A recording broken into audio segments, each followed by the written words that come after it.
Dah buat IF tapi masih belum kurus. So, faktor utama yang menyebabkan kegagalan anda menurunkan berat badan dalam proses anda buat IF sebenarnya adalah disebabkan dari segi faktor timing ataupun faktor masa. Sebab faktor masa berapa lama anda berpuasa sangat penting kerana ini sangat berkait dengan penggunaan sumber tenaga yang badan kita gunakan ketika berpuasa. So, untuk itu saya akan kongsikan dengan anda satu graf yang sekiranya anda faham tentang graf ni, so graf ni akan menunjukkan arah berapa jam yang sepatutnya anda berpuasa untuk pembakaran lemak yang lebih efektif. Okey, cuba perhatikan gambar rajah graf yang saya tunjukkan di sini.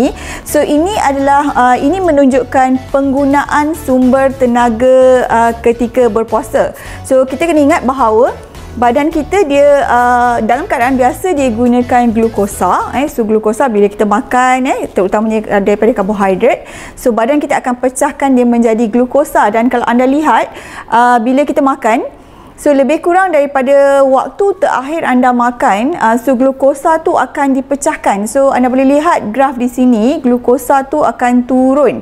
So glukosa daripada makanan yang kita makan yang terakhir tadi, dia akan tahan dalam badan kita sekitar 4 hingga 6 jam pencernaan bergantung pada apa yang kita makan tadi.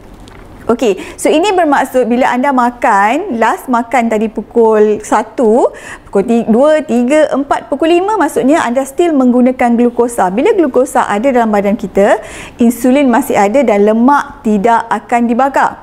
So anda kena jelas di situ.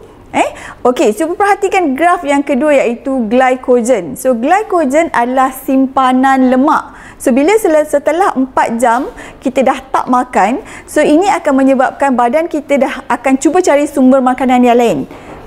Okey, dan sumber makanan seterusnya atau sumber tenaga seterusnya dia akan gunakan daripada glycogen. So glycogen adalah tenaga ataupun rantaian glukosa yang disimpan dalam hati, dan sumber tenaga daripada glycogen ni boleh tahan lebih kurang paling lama pun dalam 2 hari. Tetapi bila anda lihat di situ, ketika 12 jam dan 16 jam dia semakin menurun. Apabila dia semakin menurun, sebenarnya badan kita dah pergi kepada satu lagi proses untuk cari lagi sumber tenaga yang lain, iaitu melalui proses gluconeogenesis di mana akan gunakan daripada sel lemak dan juga protein. So kalau anda lihat di sini, ketika 16 jam, so dia punya point tu anda boleh lihat di sini, ketika 16 jam sebenarnya badan kita akan lebih efektif dari segi pembakaran lemak.